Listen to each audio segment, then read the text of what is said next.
Model activity task class नवम श्रेणी के इतिहास का हम लोग प्रथम भाग का आज समाधान करेंगे।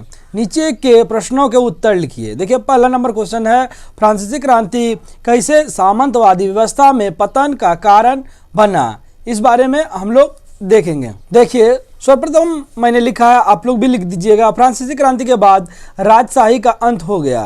फ्रांस के नेता आम नागरिक की तरह हो गए।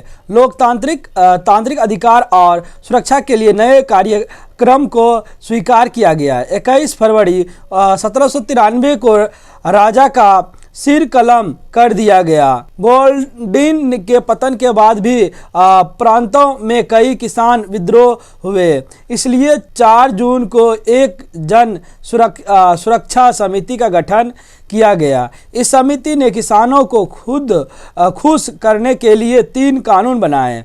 इस तीनों कानून के तहत प्रवासियों की भूमि को छोटे छोटे भूखंडों में बंटवारा गरीब किसानों को देने की व्यवस्था की गई। सामान्य भूमि को भी समान रूप से विभाजित किया गया और इसके साथ 17 जुलाई के अधिनियम द्वारा सामंत के अधिकारों को पूरी तरह समाप्त कर दिया गया। इस तरह फ्रांसीसी क्रांति जो 1789 को शुरू हुआ था वह 1793 को सामंतवादी व्यवस्था के साथ समाप्त हो गया। देखिए क्वेश्चन नंबर 2, इसमें आप लोग को बताना है कि आतंक का राज नामकरण की सार्थकता की पुष्टि कीजिए। देखिए आतंक के राज का जो ये नामकरण है इसकी सार्थकता की पुष्टि कीजिए। तो मैंने सार्थकता की पुष्टि कर दी है, आप लोग भी इसी प्रकार सार्थकता की पुष्टि कर दीजिएगा।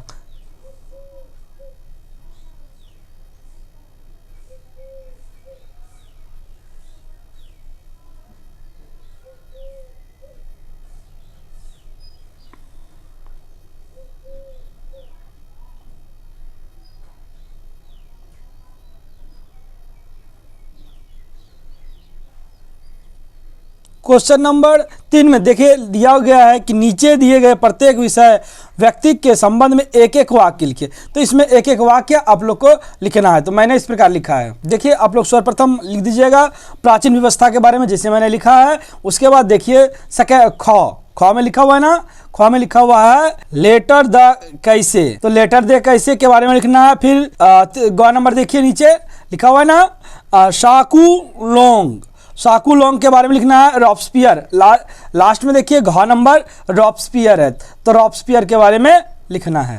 रॉबस्पियर में लिखने के पश्चात आप लोग देखिएगा यहाँ पे 4 नंबर में है, उपयुक्त तथ्यों के आधार पर नीचे दिए गए विवरण को पूरा कीजिए। तो नीचे दिए गए विवरण को पूरा करना। प्रथम में देखिए लिखा हुआ है युद्ध किसके बीच, अवधि, परिणाम।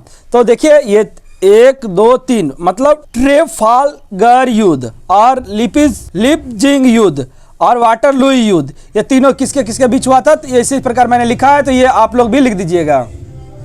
ये लिखने के पश्चात हमारा प्रथम पेपर पूर्ण हुआ।